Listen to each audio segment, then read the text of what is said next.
আজ আমার বাসরাত। বোরখা পরে বসে আছি বাসর ঘরে। আমার বিয়েটা সব মেয়েদের মতো হয়নি। আমার বিয়েটা একটু অন্যরকম ভাবেই হয়েছে। আমি আমার সদ্য বিবাহিত করা স্বামীর জন্য বসে আছি। জানি না সে কখন আসবে। আদৌ কি আসবে নাকি আসবে না তাও আমি জানি না। আমার প্রিয় স্বামী আসার আগে আমি পরিচয়টা দিয়ে দিই। আমার নাম নূরজাহান আক্তার নূর। আমি সিলেটে থাকি। আমি মধ্যবিত্ত পরিবারের মেয়ে। আমি মাদ্রাসায় ১০ম শ্রেণীতে পড়তাম। আমার বাবা একজন ইমাম ও মাদ্রাসার শিক্ষক।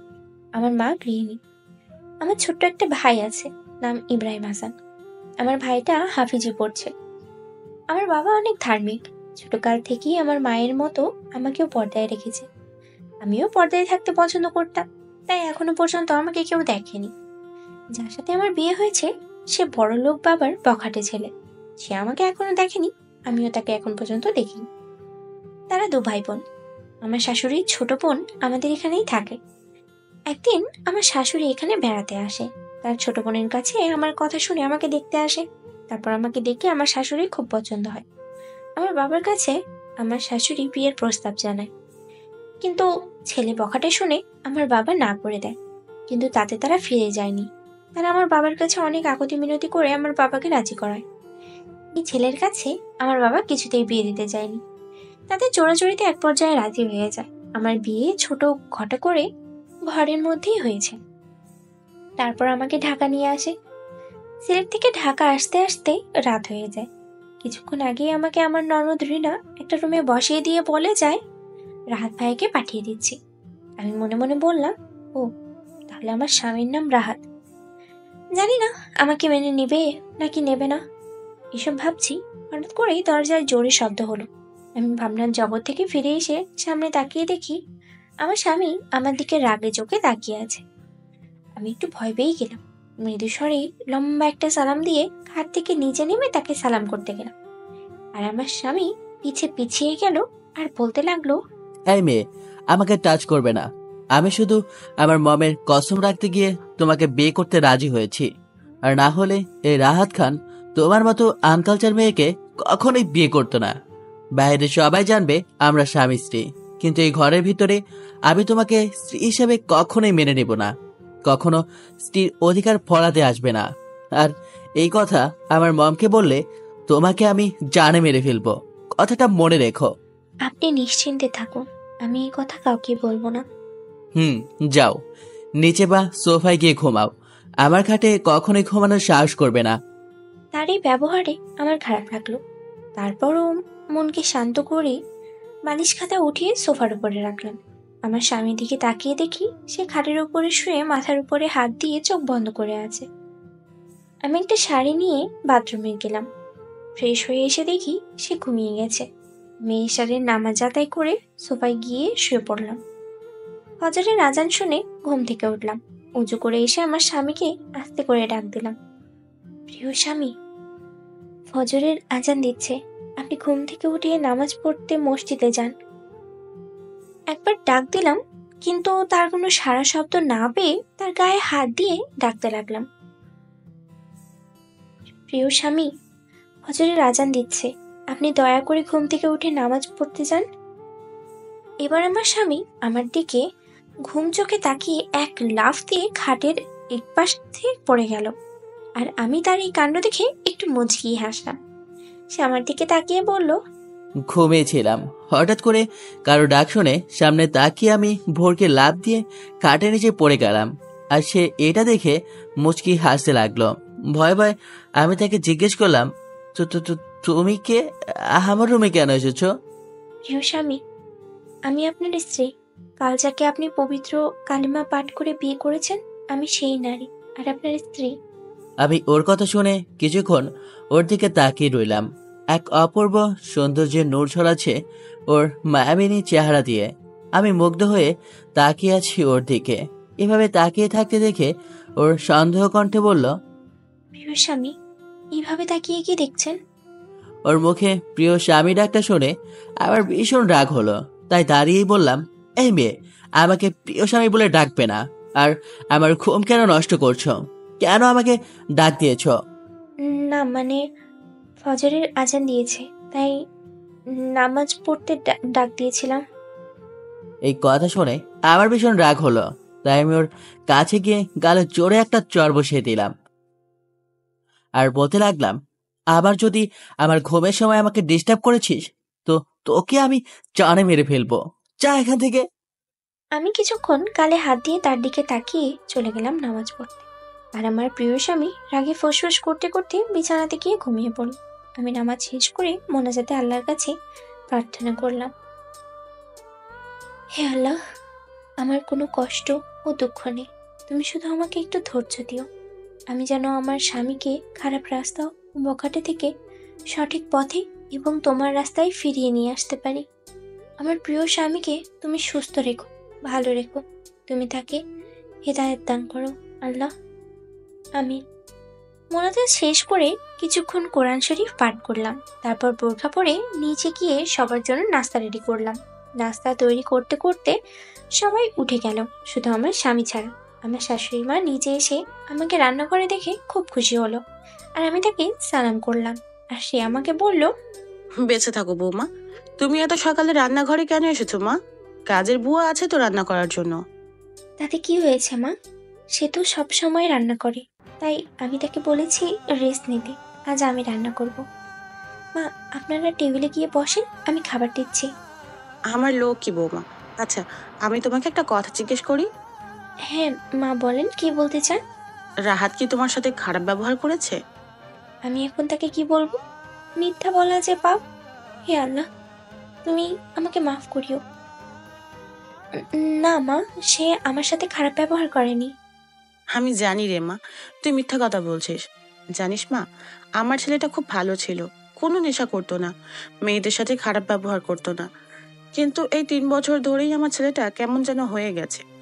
রাত করে বাসায় ফিরতো আর শরীর থেকে মদের গন্ধ আসতো। আমি কিছু জিজ্ঞেস করলে কিছু বলতো না, চুপচাপ রুমে চলে যেত। দেখতে দেখতে আমার ছেলেটা একটা বখাটে ছেলে পরিণত হলো। আমাদের কারো কোনো কথা শুনে না, সব রকমের নেশা জাতীয় জিনিস ও সেবন করে। আমাকে তুই ক্ষমা করে দিস মা, আমি তোর জীবনটা নষ্ট করে দিলাম। আমার বখাটে ছেলের সাথে তোকে বিয়ে দিয়ে ক্ষমা করে দিস মা।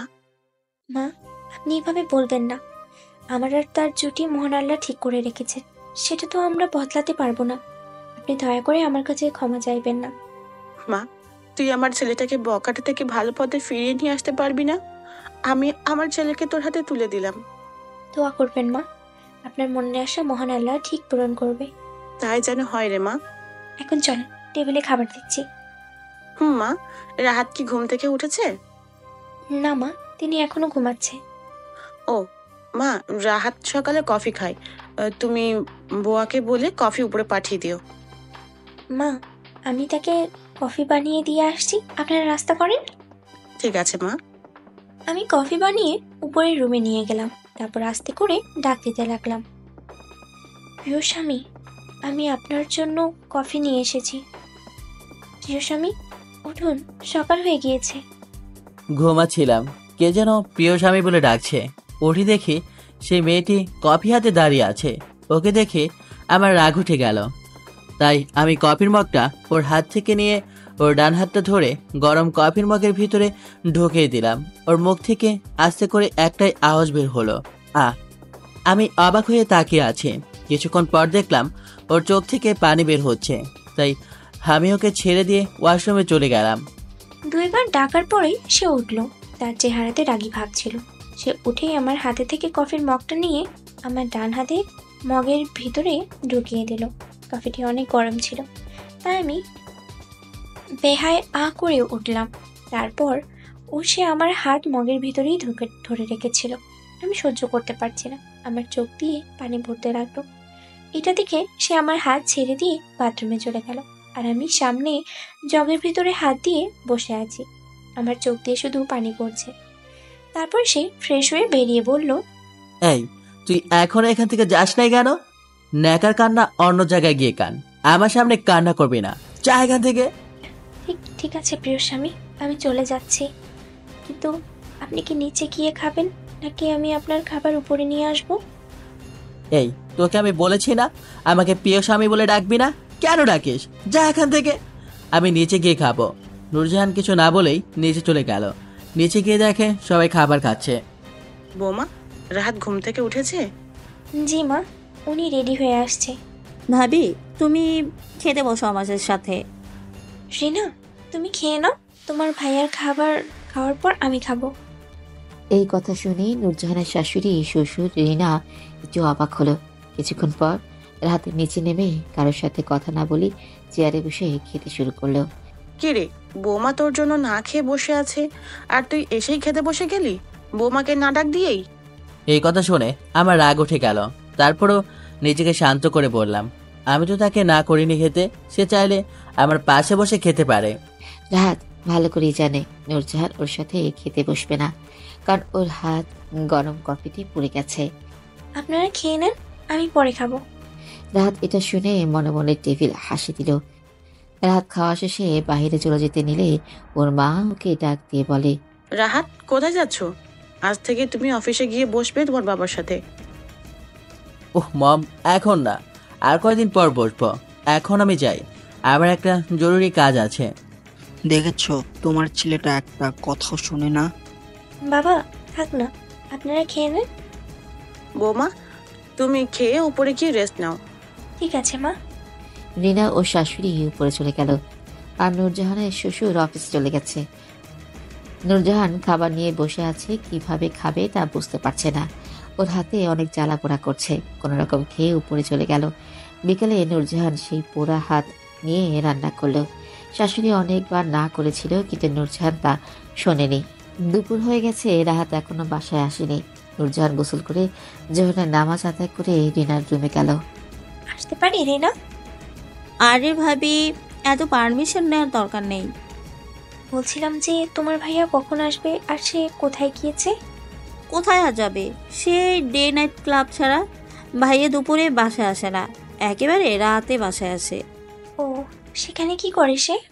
কে আর করবে, মদ খায়, নেশা করে। নূরজাহানের এটা শুনে একটু খারাপ লাগলো। দুপুর করে রাত হয়ে গেছে, এখনো রাহাত বাড়ি ফিরেনি। বৌমা, তুমি খেয়ে নাও, রাহাতের আসতে অনেক রাত হবে। সমস্যা নেই মা, আপনারা খেয়ে নিন, আমি না হয় তার সাথেই খাবো। ভাইয়ের জন্য বসে থেকে লাভ নেই ভাবি, সে নাও খেতে পারে। নূরজাহান কিছু বলল না। সবাই খেয়ে দিয়ে যে যার রুমে গিয়ে শুয়ে পড়ল। নূরজাহান নিচে টেবিলে বসে থাকতে থাকতে কখন যে ঘুমিয়ে পড়েছে সেটাও নিজেও জানে না। হঠাৎ গাড়ির আওয়াজ শুনে নূরজাহান ঘুম ভেঙে গেল। উঠে দেখে রাত 2টা বাজে। কলিং বেল বাজছে দেখে নূরজাহান গিয়ে দরজা খুলে দিল। নূরজাহান দরজা খুলে দেখে রাহাতের হাতে মদের বোতল নিয়ে ঢুলতে ঢুলতে কোনো রকম দাঁড়িয়ে আছে। নূরজাহান মদের গন্ধে একটু বিরক্তি অনুভব করলো। রাহাত কোনো কথা না বলেই মদের বোতল হাতে নিয়ে ঢুলতে ঢুলতেই উপরে চলে গেল। উপরে গিয়ে বিছানায় থপ করে শুয়ে পড়ল। নূরজাহান উপরে গিয়ে দেখে রাহাত বিছানায় শুয়ে আছে। প্রিয় স্বামী, খানা খেতে ওঠেন। হেই, তুই যা এখান থেকে, আমি খাবো না। প্রিয় স্বামী, দয়া করে আপনি খানা খেয়ে। বিছানায় শুয়েছিলাম, ওর মুখে আবার সেই প্রিয় স্বামীর রাগটা শুনে আমার রাগটা চরম পর্যায়ে উঠে গেল। তাই আমি ওর বাকি কথা বলতে না দিয়ে ওর গালে 2টা চড় দিলাম আর বললাম, তোকে আমি বলেছি না আমাকে প্রিয় স্বামী বলবি না, তারপরও কেন বলিস? আপনি আমাকে স্বামীর অধিকার না দেন তাতে আমার কোনো সমস্যা নেই, কিন্তু আমাকে এই নাম ধরে ডাকতে না করবেন না, দয়া করে প্রিয় স্বামী। না, তুই ডাকবি না, আমি তোকে না করেছি, তাই তুই এই নামে ডাকবি না। আবার যদি ডাকিস তো তোর হাল বেহাল করে দেব। কিছু বললাম না, আমার চোখ দিয়ে শুধু পানি গড়িয়ে পড়ছে। যা এখান থেকে, আমি ঘুমাবো, আমাকে ডিস্টার্ব করবি না। একটা কথা ছিল, দয়া করে রাগ করবেন না, আপনি এই মদ খাওয়া ছেড়ে দিন। আপনার মা বাবা আপনার এই নেশা করা জিনিসটা পছন্দ করে না, আর ইসলামী শরীয়তে এটা হারাম।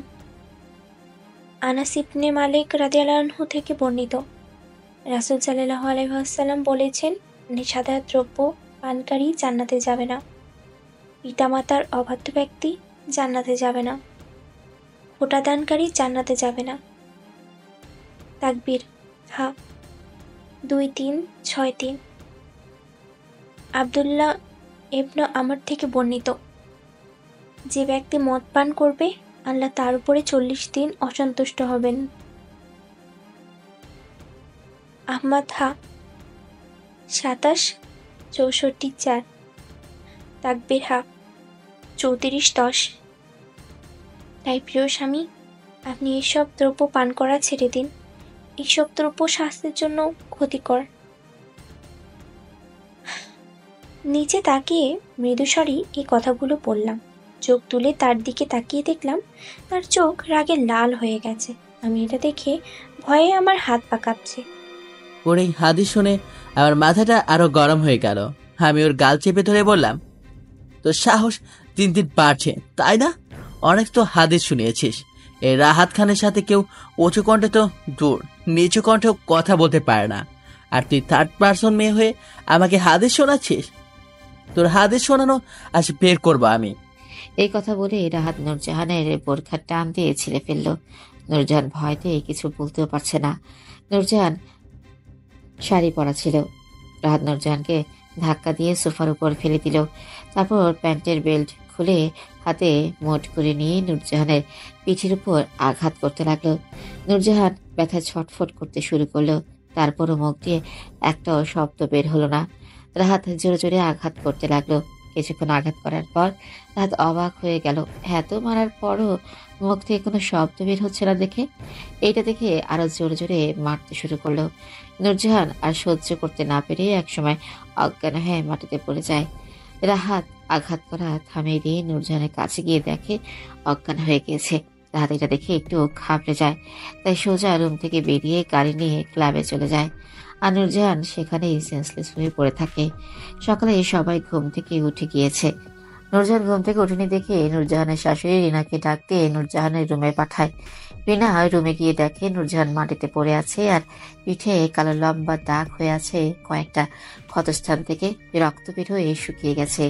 রিনা এটা দেখে ওর মাকে ডাক দিয়ে নিয়ে আসে।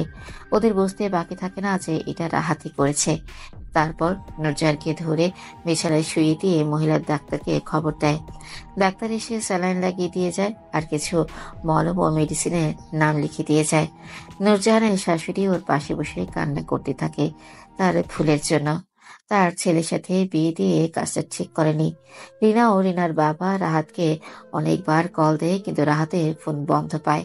এদিকে রাহাত ক্লাবে এসে একটা রুমে গিয়ে শুয়ে পড়ে। 12টা থেকে ঘুম থেকে উঠে মাথায় হাত দিয়ে বসে আছে। ওহ, মাথাটা খুব ব্যথা করছে। কালকে কি হয়েছে যেন মনেই পড়ছে না। ও হ্যাঁ, মনে পড়েছে। এটা আমি কি করলাম?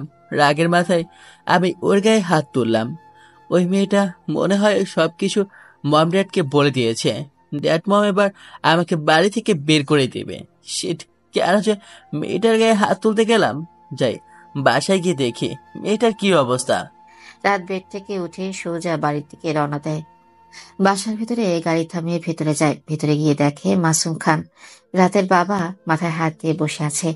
রাতকে দেখে বলতে লাগলো, দাঁড়াও, তোমার এত বড় সাহস, তুমি আমার বৌমার গায়ে হাত তুলেছ?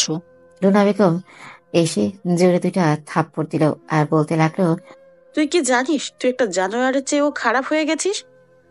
কি দোষ করেছিল মেয়েটা যে তুই এত মারলি নূরজাহানকে?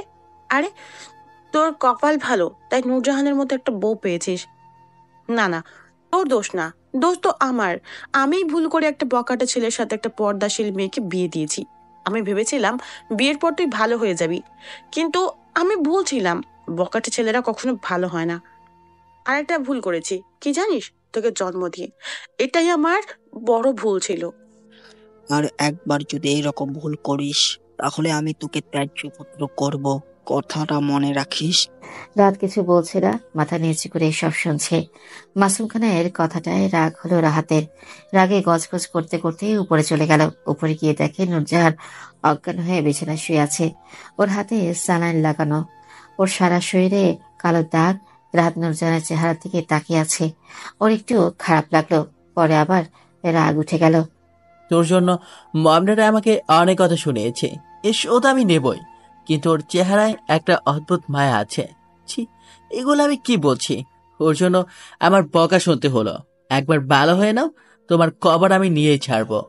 রাতে নূরজাহানের জ্ঞান ফিরে। পিট পিট করে চোখ করে তাকিয়ে দেখে ও বিছানাতে ঘুমিয়ে আছে। ওঠার চেষ্টা করে কিন্তু শরীরে কোনো শক্তি পাচ্ছে না, তাই আবারও শুয়ে পড়ে। ভাবি, তুমি শুয়ে থাকো, তোমার রেস্টের দরকার। রিনা, তোমার ভাইয়া কোথায়? উনি কি খাওয়া দাওয়া করেছে? ভাবি যে তোমাকে এত মারলো আর তুমি তার কথা জিজ্ঞেস করছো? হায় রে ভালোবাসা। না মানে, উনি তো রাতের খানা খাননি তাই। আচ্ছা রিনা, আমাকে ধরে বাথরুমে নিয়ে যাও, আমি উজু করব। আজকে নামাজ পড়তে পারিনি। 4 ওয়াক্ত নামাজ কাজা হয়েছে, সেটা পড়া দরকার। ভাবি তোমার শরীর অনেক দুর্বল, তুমি এখন রেস্ট নাও, পরে না হয় সব একসাথে কাজা পরে নিবে। বৌমা, তোমার এখন কেমন লাগছে? ভালো মা। রিনা, স্যুপটা বৌমাকে খাইয়ে দে। আমি যাই, নিচে অনেক কাজ আছে। রিনা নূরজাহানকে স্যুপ খাওয়াই দিচ্ছে। কিছুক্ষণ খাওয়াবার পর রাহাত রুমে ঢুকে বলল, রিনা, সুপের বাড়িটা আমাকে দে, আর তুই যা এখান থেকে। কেন? যেটা বলেছি সেটা কর, যা এখান থেকে। রিনা সুপের বাটি রেখে চলে গেল। রাহাত গেটটা লাগিয়ে দিল। এটা দেখে নূরজাহান একটু ভয় পেয়ে গেল। এই শোন, তোকে আমি জাস্ট সহ্য করতে পারতেছি না। আমি তোকে ডিভোর্স দিতে চাই। তুই আমার মম ড্যাডকে বলবি যে তুই আমার সাথে থাকতে পারবি না, তুই ডিভোর্স চাচ্ছিস। তার জন্য আমি তোকে অনেক টাকা দিব। আমার কথা বুঝতে পেরেছিস? প্রিয় স্বামী, আপনি আমাকে আরো মারুন, তবুও ডিভোর্সের কথাটা বলবেন না। আমি আপনাকে কখনোই ডিভোর্স দিতে পারবো না। আপনি চাইলে আরেকটা বিয়ে করতে পারেন, আমি আপনাকে না করব না, কারণ ইসলামিক শরীয়তে দ্বিতীয় বিয়ে জায়েজ আছে। আমি আপনার স্ত্রী না হতে পারলেও আপনার দাসী হয়ে থাকতে চাই। দয়া করে ডিভোর্সের কথাটা আর বলবেন না। নূরজাহানের কথা শুনে রাহাতে রাগ উঠে গেল। তাই রাগে ফুসফুস করতে করতে রুম থেকে বেরিয়ে গেল। নূরজাহানের চোখ দিয়ে 2 ফোঁটা পানি গড়িয়ে পড়ল। এভাবেই 10-12 দিন কেটে গেল। নূরজাহান এখন সুস্থ হয়েছে। রাত প্রতিটা কথায় কথায় নূরজাহানের গায়ে হাত তুলে, কিন্তু নূরজাহান চুপ করে থাকে, কাউকে কিছুই বলে না। নূরজাহান ওর চেষ্টা চালিয়ে যাচ্ছে রাহাতকে ভালো পথে ফিরিয়ে নিয়ে আসার জন্য। নূরজাহান রাহাতকে প্রিয় স্বামী বলেই ডাকে। এতে রাহাতের রাগ হয়, কিন্তু মুখে কিছু বলে না। রাত সবার সামনে নূরজাহানের সাথে ভালো ব্যবহার করে, কারণ রাহাতের একটাই ভয়, মাসুম খান যদি রাহাতকে ত্যায্যপুত্র করে দেয় তাহলে রাহাতের পথে বসতে হবে। তার জন্য রাহাত এই প্ল্যান করে। রাহাত ঠিক জানে তাদের মন জয় করে চাইলেই সবকিছু রাহাতের নামে লিখে দিবে। রাহাত খাটে শুয়ে ফোন চালাচ্ছে। নূরজাহান রুমে ঢুকে বলল, প্রিয় স্বামী, বলছিলাম যে আমি তো অনেকদিন ধরে কোথাও ঘুরতে যাইনি, তাই আপনি কি আমাকে কোথাও ঘুরতে নিয়ে যাবেন? আমি যেতে পারবো না, যা এখান থেকে। নূরজাহান এটা শুনে মন খারাপ করে চলে যেতে লাগলো। রাহাত ডাক দিয়ে বলল, এই মেয়ে, ওহো, এই তোর নামটা কি যেন বলতো? এই মেয়ে বলে ডাকতে ইচ্ছে করে না। নূরজাহান নূর। এত বড় নাম ধরে ডাকতে পারবো না আমি। প্রিয় স্বামী, আপনি আমাকে নূর বলেই ডাকতে পারেন। সেটাই ভালো। আচ্ছা শোন, যা গিয়ে রেডি হয়ে নে, তোকে নিয়ে বের হবো বাইরে। ঠিক আছে প্রিয় স্বামী। রাত গাড়িতে বসে আছে, কিন্তু নূরজাহান এখনো আসছে না। নূর, এই নূর, কোথায় তুমি? এতক্ষণ লাগে নাকি? নূরজাহান গাড়ির কাছে এসে দাঁড়িয়ে বলল, প্রিয় স্বামী, আমি এসে পড়েছি। রাত নূরজাহানের পা থেকে মাথা পর্যন্ত দেখছে। কালো বোরখা, হাতে পায়ে কালো মোজা, চোখ দুটো ঢাকা। রাহাতের কাছে মনে হচ্ছে কোনো হুড়পুরি দাঁড়িয়ে আছে। অমন করে কি দেখছেন প্রিয় স্বামী? না কিছু না, আসো গাড়িতে এসে বসো। নূরজাহান রাহাতের পাশে এসে বসলো। রাত গাড়ি স্টার্ট দিল। রাহাত একটা পার্কের সামনে গাড়ি থামালো। রাহাত ও নূরজাহান গাড়ি থেকে নামলো এবং ওরা পার্কের ভেতরে দিয়ে হাঁটা শুরু করলো। রাত আশপাশে একটু খেয়াল করে দেখলো সব ছেলেদের সাথে মেয়ে আছে, তো ওরা নূরজাহানের দিকে কেন তাকাচ্ছে। রাহাত নূরজাহানকে নিয়ে একটা বেঞ্চে বসলো। কিছুক্ষণ বসার পর রাহাতের কিছু ফ্রেন্ডের সাথে পার্কে দেখা হলো। রাহাত একটু দূরে গিয়ে ওদের সাথে কথা বলছে। কিরে শালা, বউ নিয়ে পার্কে ঘুরতে এসেছিস, আবার বলিস বউকে মেনে নিস নাই? শালায় মিথ্যা কথা বলে আমাদের সাথে। সত্যি, আমি এখনো ওকে মেনে নেয়নি। ও পার্কে আসার জন্য জোর করছিল, তাই নিয়ে এসেছি। আর তোরা তো জানিস আমার প্ল্যানটা কি। ও, যাই হোক, ভাবের সাথে কি পরিচয় করিয়ে দিবি না? আয় চল দেই, পরিচয় করিয়ে দেই। নূরজাহান, এরা হচ্ছে আমার ফ্রেন্ড রিফাত ও রকি। নূরজাহানের কাছে গিয়ে ওদেরকে দেখিয়ে বলল, হাই ভাবি, হাউ আর ইউ? আসসালামু আলাইকুম ভাইয়া, ভালো আছেন আপনারা? রিফাত একটু অপমান বোধ করলো। রাহাতেরও এটা দেখে রাগ হলো। ভালো আছি ভাবি, আপনি কেমন আছেন? আলহামদুলিল্লাহ ভালো। কিছুক্ষণ কথা বলেই ওরা চলে গেল। রাহাত নূরজাহান একটা রেস্টুরেন্টে গেল, খাওয়া দাওয়া করে বাসায় চলে এলো। বাসায় এসে রাহাত রুমে ঢুকে গেট লাগিয়ে দিয়ে নূরজাহানের কাছে এসে পড়ল। এই, তুই আমার বন্ধুদের সাথে হাত মিলালি না কেন? প্রিয় স্বামী, পরপুরুষের সাথে কথা বলা তো দূরে, হাত মেলানোটা জায়েজ না ইসলামী শরীয়তে। তবে হ্যাঁ, যদি কোনো নারী বিপদের সম্মুখীন হয় তবে শুধু কথা বলাটা জায়েজ আছে। এই জন্যই আমি তাদের সাথে হাত মিলাইনি। তার জন্য আমাকে ক্ষমা করবেন। একে তো আমার বেস্ট ফ্রেন্ডের সাথে হাত মেলাসনি, তার উপর আবার হাদিস বলছিস। যা এখান থেকে। নূরজাহানের গালে থাপ্পড় দেওয়াতে ও ঠোঁট কেটে রক্ত বের হয়ে যায়। কোনো কথা না বলেই মাথা নিচু করে চলে গেল। দেখতে দেখতে 2 মাস পার হয়ে গেল। এখনো রাহাত নূরজাহানকে তার স্ত্রী হিসেবে মেনে নেয়নি। রাহাত সবসময় নূরজাহানের গায়ে হাত তুলে ও গালাগালি করে, আর নূরজাহান তা মুখ বুজে সহ্য করে। এরই মধ্যে নূরজাহানের পরিবারের সবাই এসে নূরজাহানকে দেখে যায়। তাদেরকেও এইসব কথা বলেনি। এবং নূরজাহানের বাবা নূরজাহানকে কয়েকদিনের জন্য বেড়াতে নিয়ে যেতে চেয়েছিল, কিন্তু রাহাত যাবে না বলে নূরজাহানও তাদের সাথে যায়নি। রাহাতকে নূরজাহান অনেকটাই ভালোবেসে ফেলে, তাই ওর প্রতিটা মায়ের গালাগালি ওর কাছে ভালোবাসা মনে হয়। একদিন রাহাতের পরিবারের সবাই রাহাতের নানি বাড়ি যায়, কারণ রাহাতের নানি খুব অসুস্থ। তাই মাসুম খান, রুনা বেগম, রিনা তাকে দেখতে যায়। রুনা রাহাত ও নূরজাহানকে সাথে করে নিয়ে যেতে চেয়েছিল, কিন্তু রাহাত যাবে না বলে দিয়েছে। তাই নূরজাহানও তাদের সাথে যায়নি। তারা 3 জন খাবার খেয়ে রূপগঞ্জ যাওয়ার উদ্দেশ্যে বেরিয়ে পড়ে, আর রাহাতকে বলে যায় নূরজাহানের বাসায় একা, তাই বাসায় যেন তাড়াতাড়ি চলে আসে। রাহাত তাদের কথা কানে না নিয়ে ক্লাবে চলে যায়, মেইন গেট তালা দিয়ে। আর নূরজাহান বাসায় একা থাকে। নূরজাহান এশারের নামাজ আদায় করে অনেকক্ষণ অপেক্ষা করে রাহাতের জন্য, কিন্তু রাহাতের আশায় কোনো নামগন্ধও নেই। রাত 12টা বেজে গেছে দেখে নূরজাহান খাবার বেড়ে রুমের টেবিলের উপরে রেখে সোফায় গিয়ে ঘুমিয়ে পড়ে। ক্লাবে কিরে রাহাত, আর কত মদ খাবি? এবার বাসায় যা, তোর বউ তো বাসায় একা, তাই না? চুপ করে আছে আর মদ খেয়েই যাচ্ছে। রাহাত, শুনলাম তোর বউ নাকি অনেক সুন্দর, তা আবার পর্দাশীল। কেউ নাকি তোর বউকে এখনো পর্যন্ত দেখেনি। হ্যাঁ, আসলে অনেক সুন্দর। সেদিন পার্কে দেখলাম, আমার কাছে তো খুব ভালোই লেগেছে। বোরকা পরা অবস্থায় এত ভালো দেখাচ্ছিল না, জানি বোরকা ছাড়া কত ভালো লাগবে। ইস, আমি যদি এরকম একটা বউ পেতাম তাহলে যে কি করতাম তা নিজেও জানি না। তাই নাকি? তাহলে তো অনেক সেক্সি মা হবে। রাহাত, তুই কি মালটাকে টেস্ট করে দেখেছিস? আর যদি করিসও তো আমাদেরও একটু বেড শেয়ার করতে দিস, আমরাও দেখি কত সেক্সি মালটা। আমরা তো তোর ফ্রেন্ড, তাই না? রাতে এই কথা শুনে হাতের গ্লাসটা জোরে আছাড় দিয়ে ভেঙে ফেলে। রিমনের কলার ধরে বলল, এই, ওর বিষয়ে একটা খারাপ কথা বলবি না, ও আমার স্ত্রী। আর একটা কথা বলেছিস তো আমি ভুলে যাব আমার কোনো বন্ধু ছিল। রকি রিফা দৌড়ে এসে রাহাতকে রিমনের কাছ থেকে সরালো। রাগে রাহাতের চোখ মুখ লাল হয়ে গেছে। রাহাত, তুই নাকি ওকে স্ত্রী হিসাবে মেনে নিস নাই, তো তোর এত রাগ হচ্ছে কেন এই কথা শুনে? হঠাৎ করে রাহাত বুঝতে পারলো ও কি বলছে। হ্যাঁ, তাই তো, আমি তো নূরকে স্ত্রী হিসাবে মেনে নেয়নি। তাহলে ওর বিষয়ে এই কথা শুনে আমার কেন রাগ হচ্ছে? আমি কি নূরকে অজান্তেই ভালোবেসে ফেলেছি? না না, এ আমি কি বলছি? কিরে বল। রাহাত কিছু বলল না। মদের বোতল হাতে নিয়ে এক চুমুকে সব শেষ করে দিল।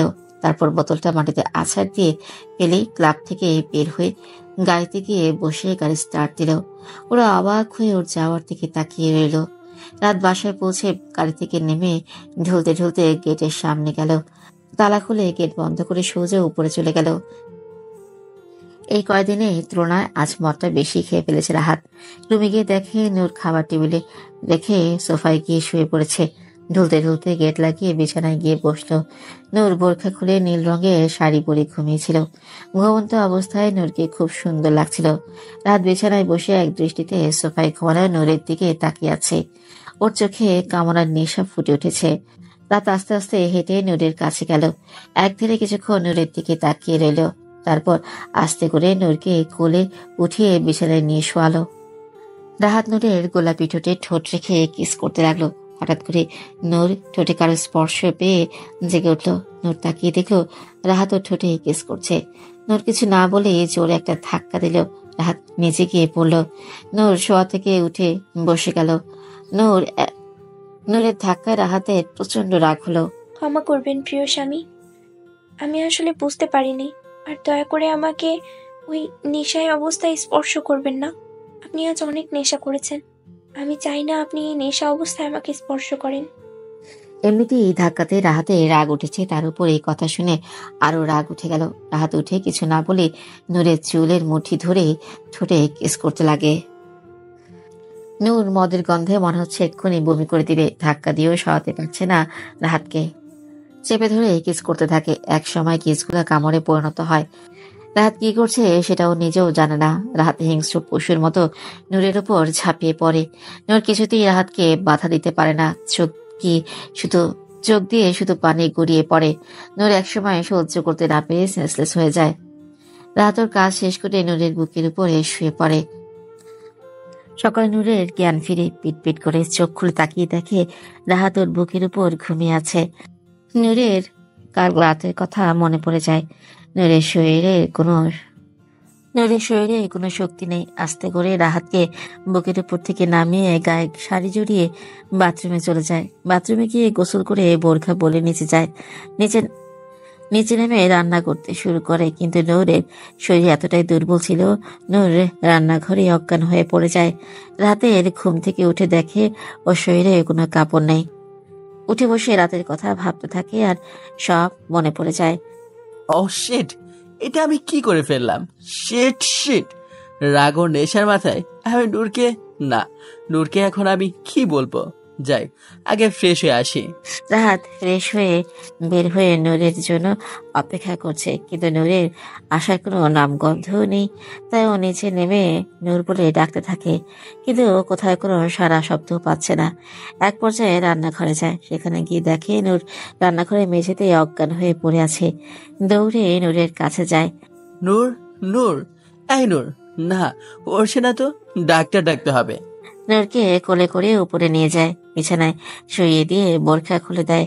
বোরখা খুলে দেখে গলায়, পেট ও আরো অনেক জায়গায় দাগ হয়ে আছে। ছি, আমি এটা কি করেছি? আমার জন্য ওর আজ এই অবস্থা। রাত আর দেরি না করে একজন মহিলা ডাক্তারকে ফোন করে বাসায় আসতে বলল। ডাক্তার এসে নূরজাহানকে দেখে বলল, এইগুলো কিসের দাগ? আর ওনার শরীর অনেক দুর্বল, উনি কি ঠিক মতো খাওয়া দাওয়া করে না? রাহাত কিছু বলছে না, চুপ করে আছে। যাই হোক, ওনার দিকে একটু খেয়াল রাখবেন, শারীরিক দিক দিয়ে উনি অনেক দুর্বল। রাহাত কিছু বলল না, শুধু মাথা দাঁড়িয়ে হ্যাঁ বলল। ডাক্তার কিছু মেডিসিনের নাম লিখে দিয়ে যায়। দারোয়ানকে দিয়ে সেই মেডিসিনগুলো আনায়। নূরজাহানের জ্ঞান ফিরে দেখে ও পেটে শুয়ে আছে, উঠতে চাইলে উঠতে পারে না। থাক, আর উঠতে হবে না, এই মেডিসিনগুলা খেয়ে নাও, তারপর এই স্যুপটা খাও। নূরজাহান মুখে কিছু বলল না, মাথা নাড়িয়ে হ্যাঁ বলে ওষুধগুলো খেয়ে স্যুপটা খেতে শুরু করলো। নূর, আই এম সরি, আমি আসলে কাল একটু বেশি নেশা করে ফেলেছি, তাই তোমার সাথে। প্রিয় স্বামী, আমার উপরে আপনার হক আছে, তবে সরি বলার দরকার নেই। রাহাত আর কিছু বলল না, চুপ হয়ে রইল। 5-6 দিন পর মাসুম খান, রুনা বেগম, রিনা রূপগঞ্জ থেকে বাসায় ফিরে আসে। এই 5-6 দিন রাহাত নূরজাহানকে রান্নাবান্না ও ঘরের কোনো কাজ করতে দেয়নি। বাইরে থেকে খাবার এনে খেয়েছে। রাহাত নেশা করেছে ঠিকই, কিন্তু বেশি নেশা করে বাসায় আসেনি। বৌমা, একটু আসবো? নূরজাহানের ঘরের সামনে দাঁড়িয়ে বলল, মা, বলার দরকার নেই, আপনি ভিতরে চলে আসুন। কি করছো বৌমা? মা, একটু হাদিস পড়ছিলাম, কিছু বলবেন মা? হ্যাঁ, কিছু বলতে চাই। আচ্ছা বৌমা, রাহাত তোমার সাথে এখন আর খারাপ ব্যবহার বা তোমার গায়ে হাত তুলে না তো? না মা, সে আমার গায়ে হাত ও আমার সাথে খারাপ ব্যবহার করেনি। যাক, শুনে খুশি হলাম। আচ্ছা, তুমি পড়ো, আমি যাই তাহলে। রাতে রাহাত আজ আগের মতো ড্রিঙ্ক করে বাসায় ফিরেছে। রুমে এসে বিছানায় শুয়ে বলে নূরজাহান এসে বলল, প্রিয় স্বামী, আপনার খাবার বেড়ে রেখেছি, হাত মুখ ধুয়ে খানা খেতে আসেন। তুই যা এখান থেকে, আমার খিদে নেই, আমি খাবো না। প্রিয় স্বামী, আপনি এভাবে যদি রাতে না খেয়ে ঘুমান তাহলে আপনার স্বাস্থ্যের ক্ষতি হতে পারে। আপনি যদি বলেন তাহলে আমি আপনাকে খানা খাইয়ে দিই। রাহাত শোয়া থেকে উঠে নূরজাহানের গালে দুটো থাপ্পড় মারল। তোকে কে বলেছে আমাকে খাইয়ে দিতে? 4-5 দিন ভালো ব্যবহার করেছি, তার জন্য মাথায় উঠে গেছিস? এটা ভাবিস না, ভালো ব্যবহার করলেই আমি তোকে মেরে নিয়েছি। আরে ভালো ব্যবহার তো কুকুরের সাথেও করি, তাহলে কি তাকে কোলে করে নিয়ে নাচতে হবে? লিমিট মতো থাক, লিমিট ক্রস করিস না, তার পরিণাম ভালো হবে না। যা আমার সামনে থেকে। নূরজাহান গালে হাত দিয়ে নিজের দিকে তাকিয়ে কথাগুলো শুনছিল। রাহাতের কথার কোনো উত্তর দিল না, শুধু চোখ দিয়ে পানি পড়তে লাগলো। রাহাত এটা বলে ঘুমিয়ে পড়ে। নূরজাহান রাহাতের সামনে থেকে চলে এসে অজু করে তাহাজ্জুদে নামাজ আদায় করে নামাজ শেষ করে মোনাজাত ধরে আল্লাহর কাছে বলে, হে আল্লাহ, আমার কোনো রাগ নেই আমার প্রিয় স্বামীর উপরে। তুমি আমার এই কষ্ট ও চোখের পানির বিনিময় আমার স্বামীকে ভালো পথে ফিরিয়ে এনে দাও। আমি চাই ও ভালো পথে ফিরে আসুক। আমার প্রিয় স্বামী যেন 5 ওয়াক্ত নামাজ আদায় করে, তার মা বাবার কথা ঠিক মতো শোনে। তুমি আমার স্বামীকে ভালো পথে ফিরিয়ে এনে দাও। আমার প্রিয় স্বামী হায়াত তুমি বাড়িয়ে দাও। আল্লাহ, তুমি আমার স্বামীকে হিদায়াত দান করো। আল্লাহ, হিদায়াত দান করো। আল্লাহ, আল্লাহুম্মা আমিন। নামাজ শেষ করে ঘুমাতে চলে গেল। ফজরের আজান শুনে ঘুম থেকে উঠে গেল এবং রাহাতকেও নামাজ পড়তে ডাক দিল। রাহাত নামাজ পড়তে ওঠেনি, বরং রাগ নিয়ে নূরজাহানকে গালাগালি করে, ওর গালে দুটা চড় দেয়। এভাবে নূরজাহান প্রতিটা অত্যাচার সহ্য করতে থাকে রাহাতের। এভাবেই চলতে চলতে 1 মাস কেটে যায়। হঠাৎ একদিন রাত 2টার সময় খবর আসে রাহাত রাতে ড্রিঙ্ক করে গাড়ি চালাচ্ছিল, আর একটা ট্রাক এসে রাহাতের গাড়ির সাথে ধাক্কা লাগে। রাহাতের অ্যাক্সিডেন্ট হয়ে যায়। রাহাতের দেহ গাড়ি থেকে বের করে কিছু লোক ধরাধরি করে হাসপাতালে নিয়ে যায়। ওরা সবাই হাসপাতালে এসে দেখে রাত আইসিইউতে আছে। ডাক্তার ওদেরকে বলে হাতে ও পায়ে বেশি ব্যথা পেয়েছে আর ডান পাটা ভেঙে গেছে। এই কথা শুনে রুনা বেগম রিনা কান্নায় ভেঙে পড়ে। মা, রিনা, দয়া করে কাঁদবেন না, আল্লাহর উপরে ভরসা রাখুন, দেখবেন সব ঠিক হয়ে যাবে। কি থেকে কি হয়ে গেল রে মা? আমার ছেলেটা কেন যে আমাদের কথা শুনে না? আহা, কান্না থামাও রুনা। এটা তোমার ছেলের আল্লাহর দেওয়া একটা শাস্তি, সেটা তো ভোগ করতেই হবে। বাবা, মা, আপনারা বাসায় চলে যান, আমি আর রিনা এখানে থাকি। কিন্তু মা, তোমরা 2 জন মেয়ে। বাবা, আমি আছি তো, তুমি মমকে নিয়ে বাসায় যাও। এখানে থাকলে মম ভাইয়ের জন্য টেনশন করতে করতে প্রেশার উঠে যাবে। আচ্ছা ঠিক আছে, আমি যাব না।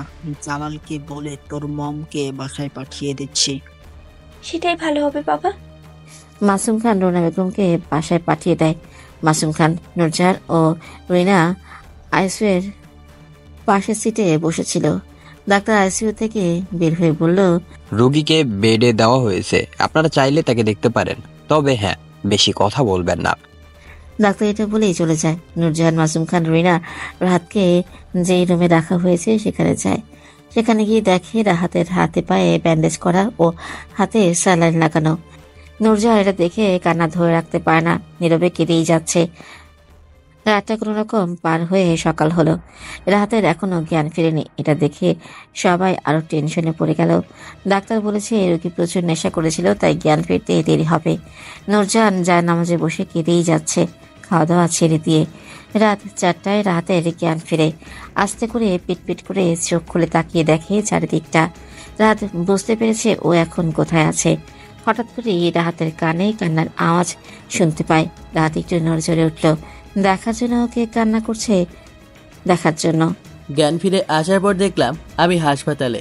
সেই রাতে আমার অ্যাক্সিডেন্ট হয়েছিল, কিন্তু সবাই কোথায় কাউকে তো দেখতে পাচ্ছি না। হঠাৎ করে আমার কানে কান্নার আওয়াজ আসলো। আমি নড়াচড়া করতে লাগলাম, কিন্তু দেখতে পাচ্ছি না। ঘাটটা একটু ঘুরিয়ে দেখলাম কালো বর্গা পরা একটা মেয়ে জায়নামাজে বসে মোনাজাত ধরে কান্না করছে। আমার বুঝতে আর বাকি থাকে না এটা কে। কান্না করতে করতে হেসকে উঠে গেছে, তারপরও থামছে না। আমি আজ এইটুকু বুঝতে পেরেছি, নূর আমাকে খুব ভালোবাসে। আমার কাছে খারাপ লাগতে শুরু করলো ওর কান্না দেখে। আমি আস্তে করে নূরকে ডাক দিলাম, নূর। নূরজাহান রাহাতের ডাক শুনতে পেয়েছে, তাই তাড়াতাড়ি মোনাজাত শেষ করে চোখ মুছে দাঁড়িয়ে রাহাতের কাছে আসে। আপনার এখন কেমন লাগছে? আপনার কোথায় ব্যথা হচ্ছে বলেন, ডাক্তারকে ডাক দিব? বাবা, রিনা তার জ্ঞান ফিরেছে। বলেন না প্রিয় স্বামী, আপনার কোথায় ব্যথা হচ্ছে? আমার কাছে এসে পাগলের মতো বলতে লাগলো। আমার মনে হচ্ছে ব্যথা আমি না, নুরই পেয়েছে। নূরের দিকে তাকিয়ে দেখলাম কান্না করতে করতে ওর চোখ মুখ ফুলিয়ে ফেলেছে, মুখটাও শুকনা দেখাচ্ছে। মনে হয় ঠিক মতো খাওয়া দাওয়া করেনি। আমি ওর কথার উত্তর না দিয়ে একধানে ওর দিকে তাকিয়ে রইলাম। রাহাত, এখন কেমন লাগছে তোমার? ভালো লাগছে ড্যাড। মম কোথায়? মম বাসায় গেছে, তোর টেনশনে প্রেশার বেড়ে গেছে, তাই বাসা পাঠিয়ে দিয়েছি। আমি এখানে কয়দিন ধরে আছি? 2 দিন ধরে আছো, আর এখন তোমার জ্ঞান ফিরেছে। আচ্ছা, আমি ডাক্তারকে ডাক দিয়ে নিয়ে আসি। আর বৌমা, তুমি এখন কিছু খেয়ে নাও, কাল থেকে তুমি কিছুই খাওনি। রিনা, বৌমাকে খাবার দে। রাহাতের এই কথা শুনে একটু অবাক হলো। হ্যাঁ খাবো বাবা, আপনি ডাক্তারকে ডাক দিয়ে নিয়ে আসুন। আসো ভাবি, খাবার খেয়ে নাও। দাঁড়াও, আসছি। আমি আগে নামাজ পড়ে নিই, তারপর। পরে পড়ো, আগে খাবার খেয়ে নাও। না রিনা, আমি। নূর, আগে খাবার খাও, তারপর নামাজে যাও। আচ্ছা প্রিয় স্বামী, আপনার কিছু লাগবে? না। নূরজাহান খাবার খেয়ে নামাজ পড়ে নিল, আল্লাহর কাছে শুকরিয়া আদায় করলো। দেখতে দেখতে কেটে গেল আরো 2 সপ্তাহ। রাত এখন মোটামুটি সুস্থ, তাই ডাক্তার বাসায় নিয়ে যেতে বলেছে। তবে ঠিক মতো হাঁটতে পারে না। ডাক্তার বলেছে ভালো করে পায়ে যত্ন নিলে তাড়াতাড়ি ভালো হয়ে যাবে এবং হাঁটতে পারবে। বাসায় নিয়ে আসার পর নূরজাহান রাহাতের অনেক সেবা যত্ন করতে থাকে। খাওয়া দাওয়া হতে শুরু করে সব কাজ করে দিত রাহাতের। আর রাহাত নূরজাহানের এইরকম কেয়ারনেস দেখে অবাক হতো। নূর, আমি চাই তোমাকে দূরে সরাতে, কিন্তু তুমি ততই আমার সেবা যত্ন করতে করতে আমার কাছে ছুটে আসো। আমি অবাক হই তোমাকে দেখে। এত অপমান করি, গালাগালি করি, তোমার গায়েও হাত তুলি, তারপরে কেন তুমি আমাকে এতটা ভালোবাসো? আমি যে তোমার মায়াতে পড়ে যাচ্ছি নূর। নূর রাহাতকে স্যুপ খাওয়াই দিচ্ছিল। রাত নূরের দিকে এক দৃষ্টিতে তাকিয়ে মনে মনে কথা করে বলল, প্রিয় স্বামী, আপনার খাওয়া শেষ, এখন আপনি শুয়ে পড়েন। এটা বলে রাহাতকে শুয়ে দিল। রাত বাচ্চাদের মতো নূরের কথা মতো শুয়ে পড়ল। এভাবেই রাহাতে সেবা যত্ন করতে থাকলো নূরজাহান। আরো 1 মাস পার হয়ে গেল। এই 1 মাসে রাহাত প্রতিদিন সকালে নূরের মিষ্টি কণ্ঠে কোরআন তেলাওয়াত শুনে ঘুম ভাঙত। রাহাতও সকালে উঠে শুয়ে শুয়ে নূরের কোরআন তেলাওয়াত শুনত। নূরের প্রতিটা কাজে রাহাত মুগ্ধ হয়।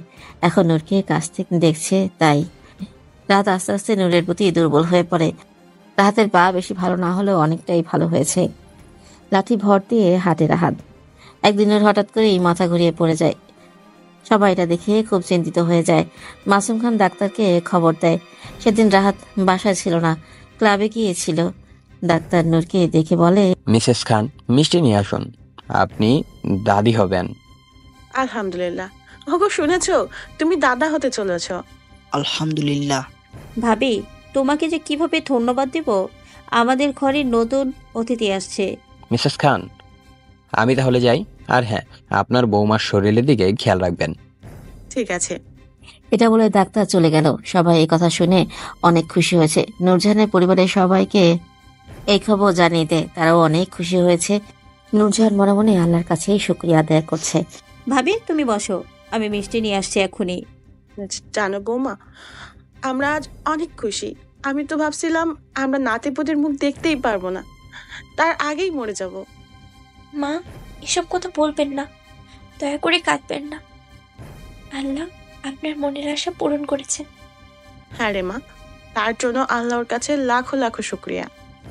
এই যে এসে পড়েছি, এই নাও মিষ্টি, খাও ভাবি। ওরা মিষ্টি খাওয়াই দিচ্ছে তিনজনকে। এর মধ্যে রাহাত রুমে চলে আসে আর এইসব কাণ্ড দেখে অবাক হয়ে যায়। আজ কি হয়েছে তোমাদের? নিচে ড্যাড খুশিতে মনে হচ্ছে এখনই ড্যান্স করবে, আর তোমরা এখানে বসে মিষ্টি নিয়ে মেতে আছো। ব্যাপারটা কি বলো তো? ন্যাকা ষষ্ঠী দেখাচ্ছে, মনে হচ্ছে কিছুই জানে না। রিনা, রাহাত, আজ আমি অনেক খুশি। এটা বলে নূরজাহানও রাহাতের কপালে চুমু দিয়ে চলে যায়। রাহাত বোকার মতো চেয়ে থাকে। কি হয়েছে বুঝতেছি না, আমাকে একটু বল তো রিনা। রুইনা রাহাতের কানে কানে বলে দিল তোর। আর রাহাত হা হয়ে আছে এটা শুনে। নূরজাহান লজ্জায় মাথা নিচু করে বসে আছে। রুইনা রাহাতের কানে কানে বলেছে, তোকে কেলানোর জন্য তোর ছেলে মেয়ে আসছে, সাবধানে থাকিস। এটা আমি কি শুনলাম? তার মানে আমি বাবা হব? এই কেমন অনুভূতি?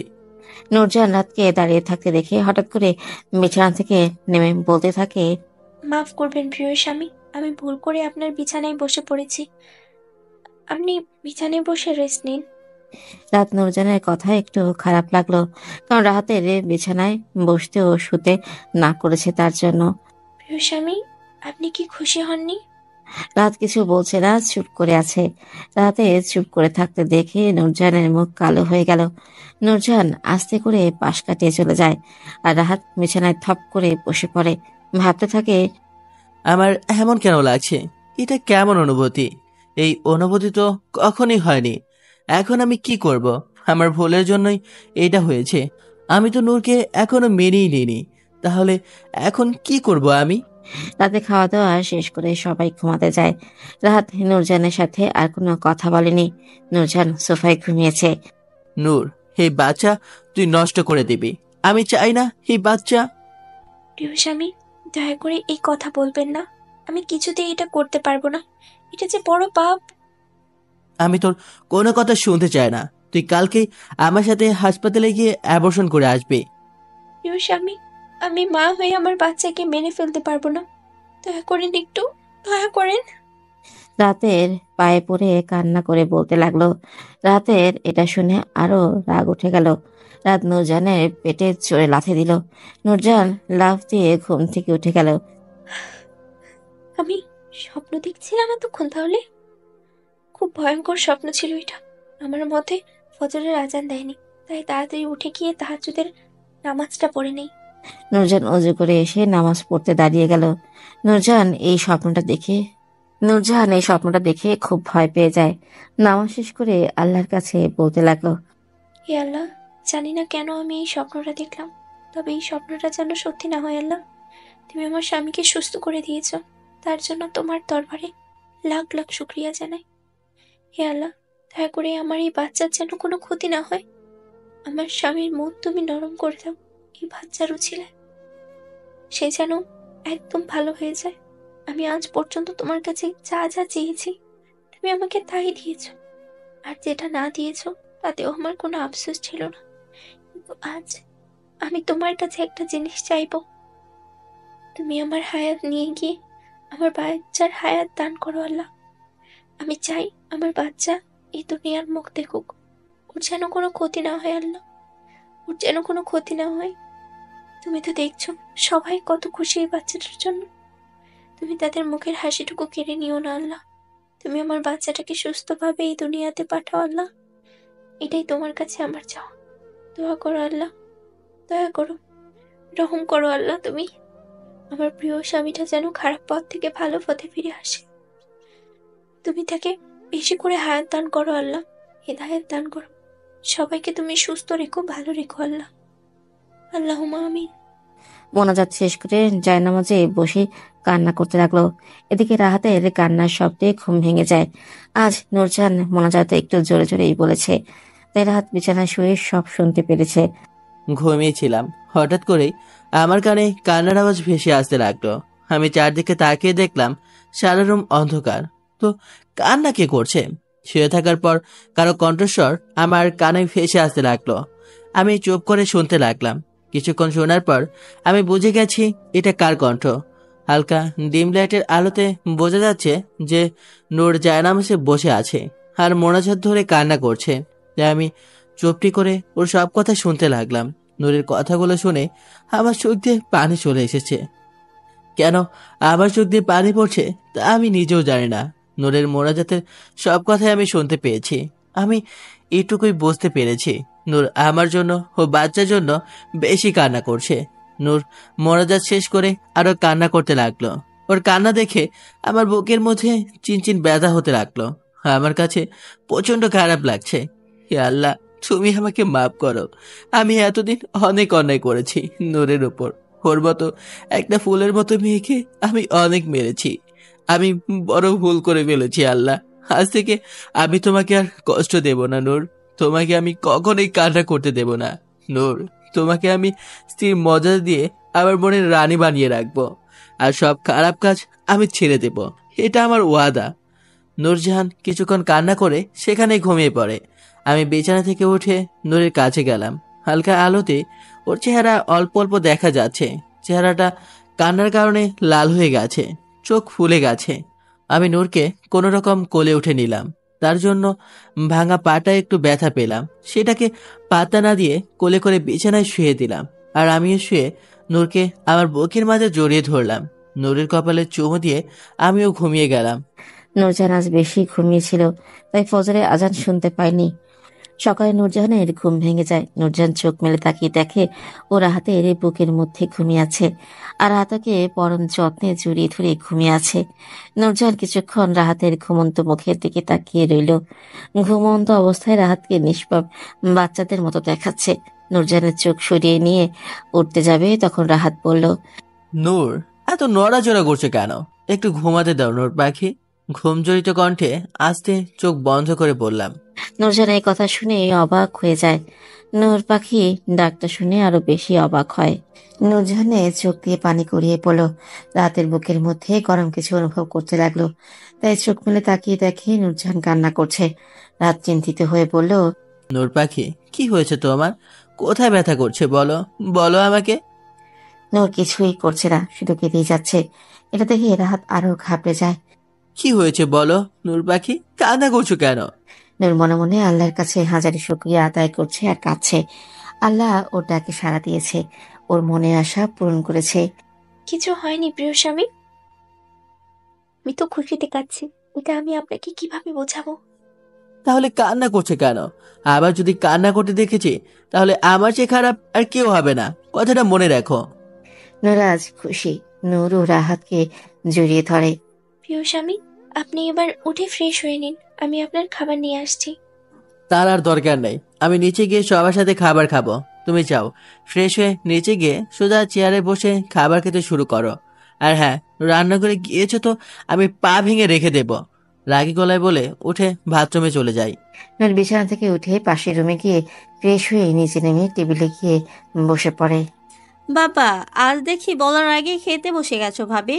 তা তোমার উগান্ডা বরটা কই সে? কি নিচে আসবে নাকি খাবার উপরেই দিয়ে আসতে হবে? আমি এসে গেছি, আজ থেকে এখানে বসেই খাবার খাবো সবার সাথে।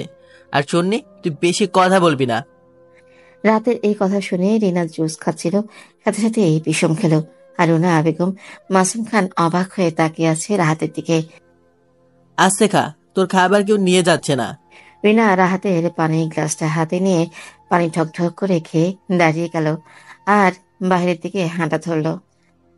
এই টিনা, কোথায় যাচ্ছিস খাবার ছেড়ে? দাঁড়া, দেখে আসি আর সূর্যটা কোন দিক দিয়ে উঠছে। রিনা, বেশি কথা না বলে খেতে বস। রিনা দৌড়ে বাইরে গিয়ে এসে ফট করে চেয়ারে বসে পড়ল। মম, সূর্য তো ঠিক মতো উঠেছে, তাহলে সবকিছু উল্টাপাল্টা হচ্ছে কেন বুঝতে পারছি না। অবাক হয়ে রাহাতের দিকে আর চোখ তাকিয়ে বলল, মম, রিনাকে কিছু বলো, না হলে কিন্তু ভালো হবে না বলে দিচ্ছি। ওরা তিনজন কিছু বলছে না, মিটমিটিয়ে হাসছে। রিনা, চুপ কর, খেয়ে নে। হুম। নূর, খাচ্ছ না কেন? তাড়াতাড়ি খাওয়া শুরু করো। হুম। ড্যাড, আজ থেকে আমি তোমার অফিসের সব দায়িত্ব নেব, সবকিছু আজ আমাকে বুঝিয়ে দেবে। এবার মাসুম খান ছোটখাটো একটা বিষম খেলো, মাথায় হাত দিয়ে থাপ্পড় দিতে দিতে পানি খাচ্ছে। কি হয়েছে বুঝতে পারছি না, তোমরা আজ আমাকে এইভাবে দেখছো কেন? আর এসব বিয়ে কেন করছো? আমি কি এলিয়েন নাকি? রাহাত, তোমার শরীর ঠিক আছে তো বাবা? অবশ্যই ঠিক আছে। কেন? না মানে এমনি। রাত আর কিছু বলল না, সবার খাওয়া হয়ে গেছে। রাত চেয়ার থেকে উঠে বলল, ড্যাড, তুমি রেডি হও, আমি রেডি হয়ে আসছি এখনই। আর নূর পাখি, ওপর আসো তাড়াতাড়ি।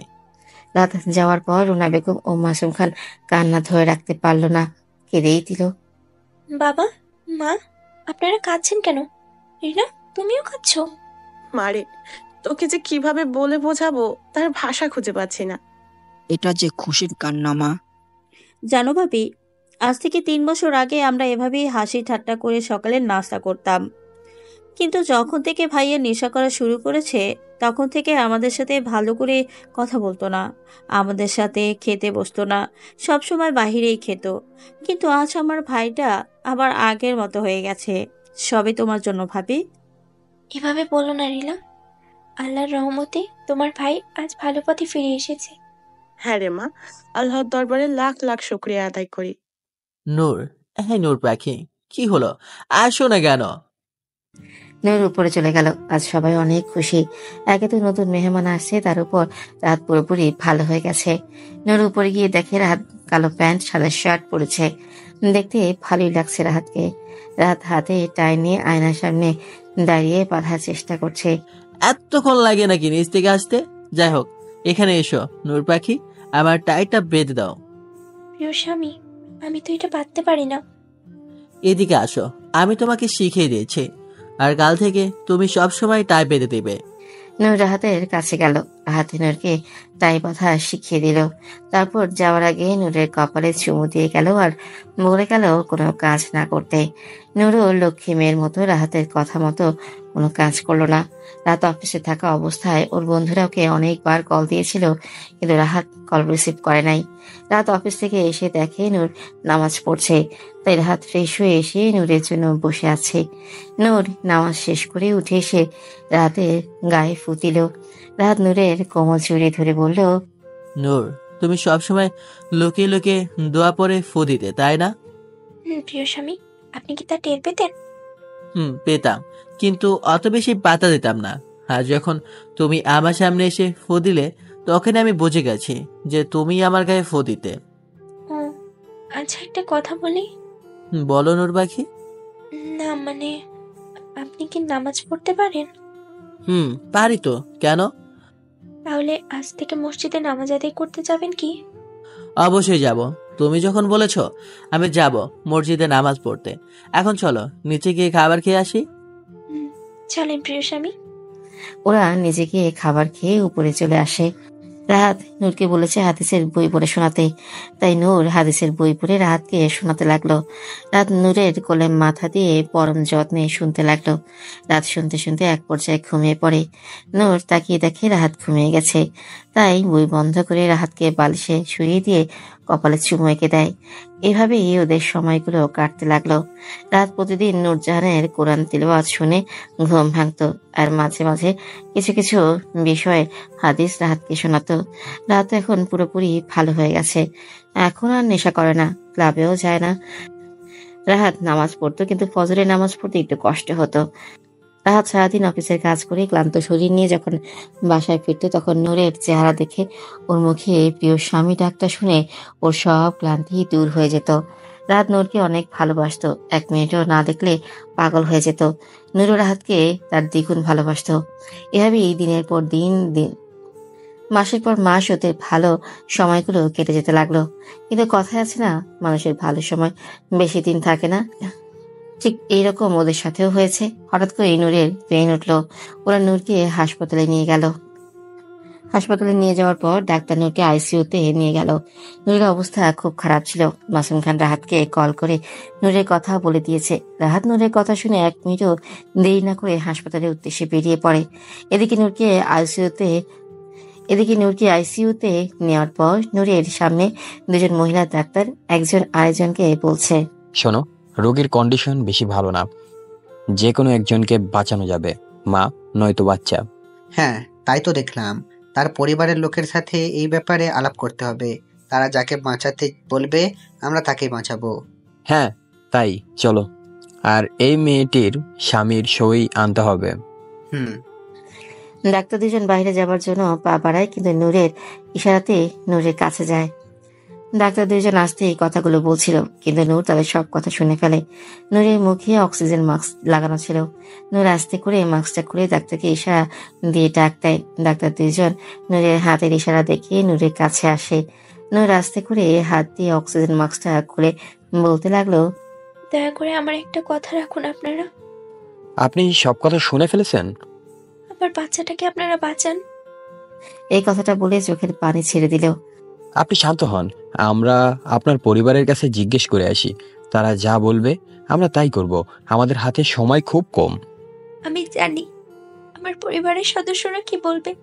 তারা আমার বাচ্চাকে নয়, আমাকে বাঁচাতে বলবে। কিন্তু আমি মা হয়ে আমার বাচ্চাকে কিভাবে নিজের চোখের সামনে মারা যেতে দেখবো বলেন? আপনারা দয়া করে আমার পরিবারের লোকের কাছে এই কথাটা বলবেন না। অপারেশন হয়ে গেল তাদের কাছে বলে দিয়েন। দেখুন মিসেস নূর, আমরা এটা করতে পারবো না, এটা বড় অন্যায়। তাদের এই বিষয়ে জানার পুরোপুরি হক আছে। তাই দয়া করেন আপনারা। আমি এই দুনিয়ার আলো বাতাস দেখেছি, এই দুনিয়ার শান্তি ভোগ করেছি, কিন্তু আমার বাচ্চাটা কিছুই দেখেনি। আর এখন যদি আসার আগে এই দুনিয়া ছেড়ে চলে যায়, তাহলে আমি একটা মা হয়ে কিভাবে এটা সহ্য করব বলেন? আপনাদের পায়ে পড়ি, দয়া করে আমার বাচ্চাটাকে এই দুনিয়ার মুখ দেখার সুযোগ করে দিন। ও ওর বাবার ভালোবাসা থেকে ওকে বঞ্চিত করবেন না, আল্লাহ দোহাই লাগে। ডাক্তার দুজনে নূরের কথা শুনে খুব খারাপ লাগলো। ঠিক আছে, আমরা আপনার বাচ্চাকেই বাঁচাবো। নার্স, অপারেশনের সব ব্যবস্থা করো। আপনাদের কাছে আমি ঋণী হয়ে গেলাম। এভাবে বলবেন না। সব মারা চায় তার ছেলে মেয়ে সুস্থভাবে দুনিয়ায় আসুক, কিন্তু আপনার মতো মা খুব কম দেখেছি আমি। আপনি এই প্রথম যে কিনা তার সন্তানকে নিজের বিনিময় দুনিয়াতে আনার জন্য ব্যাকুল হয়ে গিয়েছেন। ধন্যবাদ আপনাদেরকে। ডাক্তারদের অপারেশনের সব ব্যবস্থা করা হয়ে গেছে, এখন শুধু রাহাতের আসার পালা। রাত আসলেই পেপারে ওর সই নিয়ে অপারেশন শুরু করবে ডাক্তাররা। রাত হাসপাতালে পৌঁছে গেছে। গাড়িটা কোনো রকম থামিয়ে গাড়ি থেকে বের হয়ে দৌড়িয়ে উপরে চলে গেল এবং অপারেশন থিয়েটারের পাশে এসে দাঁড়ালো। মম, নূর কোথায়? নূর ঠিক আছে তো? শান্ত হ বাবা, নূরের অবস্থা বেশি ভালো না। আর কিছুক্ষণ পর নূরের অপারেশন শুরু হবে।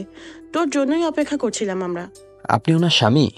হ্যাঁ, এই পেপারটায় সই করে দিন। আমি নূরের সাথে একটু দেখা করতে চাই ডাক্তার। সরি মিস্টার রাহাত, এখন দেখা করা যাবে না। অপারেশনের সব ব্যবস্থা করা হয়ে গিয়েছে, তাই অপারেশনের পর দেখা করতে পারবেন। প্লিজ ডাক্তার, শুধু একবার দেখা করতে চাই। I am sorry. এটা বলে ডাক্তার অপারেশন থিয়েটারের ভিতরে চলে গেল। রাহাত মন খারাপ করে বেঞ্চে বসে পড়ল। অপারেশন শুরু করে দিয়েছে, সবাই অনেক টেনশনে আছে। রাহাত সেখানে দাঁড়িয়ে পায়চারি ও ছটফট করছে নূর ও বাচ্চার জন্য। রাত মনে মনে আল্লাহকে স্মরণ করছে। অনেকক্ষণ হয়ে গেছে, কিন্তু থিয়েটারের ভেতর থেকে কেউ বের হয় নাই। এটা দেখে আরো টেনশনে পড়ে গিয়েছে সবাই। কিছুক্ষণ পর একজন ডাক্তার একটা ফুটফুটে বাচ্চা নিয়ে অপারেশন থিয়েটার থেকে বের হয়ে ওদের কাছে দিল। মিস্টার রাহাত, আপনার মেয়ে হয়েছে, এই নিন আপনার মেয়ে। রাহাতের দিকে এগিয়ে দিয়ে বলল। সবাই বাচ্চাটাকে দেখে মুখে একটু হাসি ফুটলো।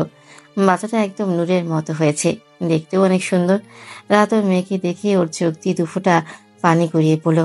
রাহাত ওর মেয়েকে কোলে নিয়ে কপালে চুমু দিয়ে মায়া ভরা দৃষ্টিতে তাকিয়ে আছে। হঠাৎ করে রাহাতে নূরের কথা মনে পড়ে গেল।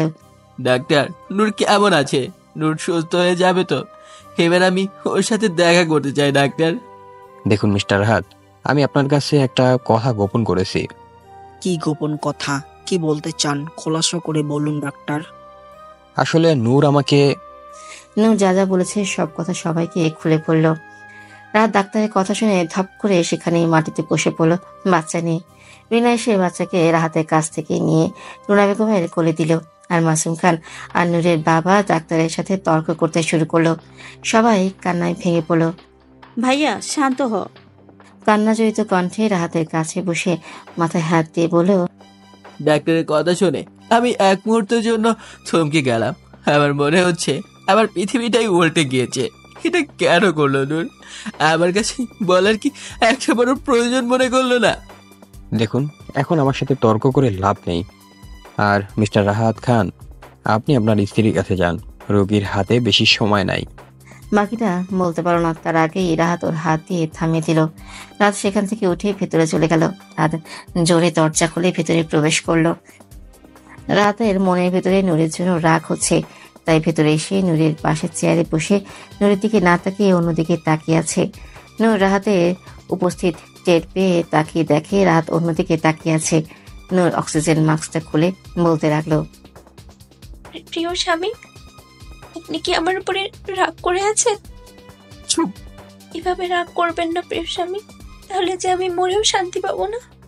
রাহাত নূরের মুখে মারা যাওয়ার কথাটা শুনে আর বসে থাকতে পারলো না, তাই নূরের দিকে ফিরে আস্তে করে নূরের গালে থাপ্পড় দিল।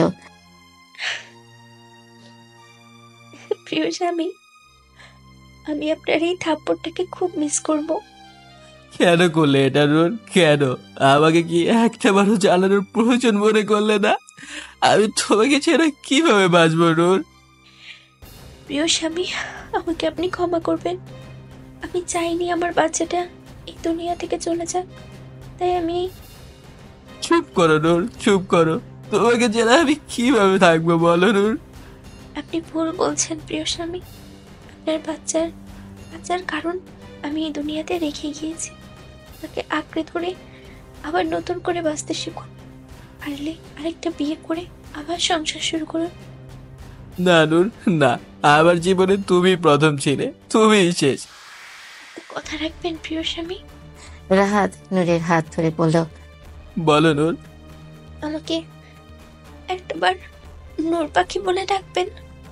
নূর পাখি? এটা বলে আরো জোরে জোরে কান্না করতে লাগলাম।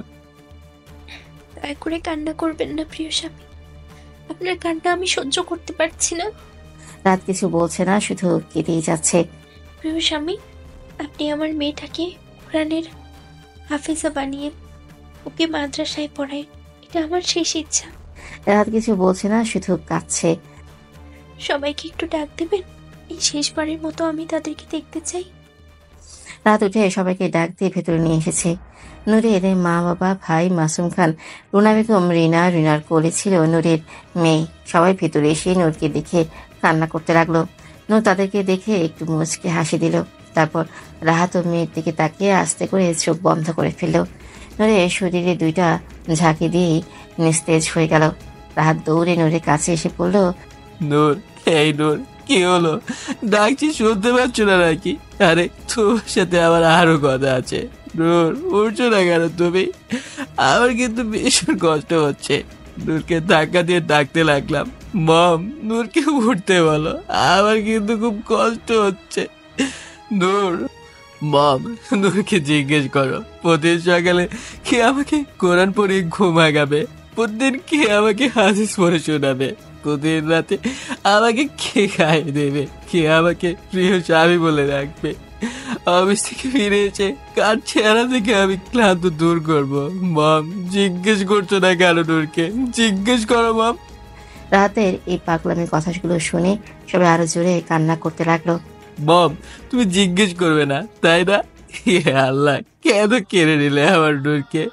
নূরের গায়ে দিনের পর দিন হাত তুলতাম বলে, নূরকে গালাগালি করতাম বলে, নূরকে অবহেলা করতাম বলে, কিন্তু যখন থেকে আমার বাচ্চাকে দুনিয়াতে পাঠিয়েছিলে ঠিক তখন থেকে আমি নূরকে ভালোবাসতাম, নূরকে নিজের থেকে বেশি ভালোবাসতাম। তাহলে এখন কেন আমার কাছ থেকে নূর পাখিকে কেড়ে নিলে? বলো আল্লাহ, বলো। রাতের এই চিৎকারে হাসপাতালের সবাই সেখানে জড়ো হয়ে গেছে। সেই ডাক্তার দুজন রাতের পাগলামো দেখে কান্না করতে লাগলো।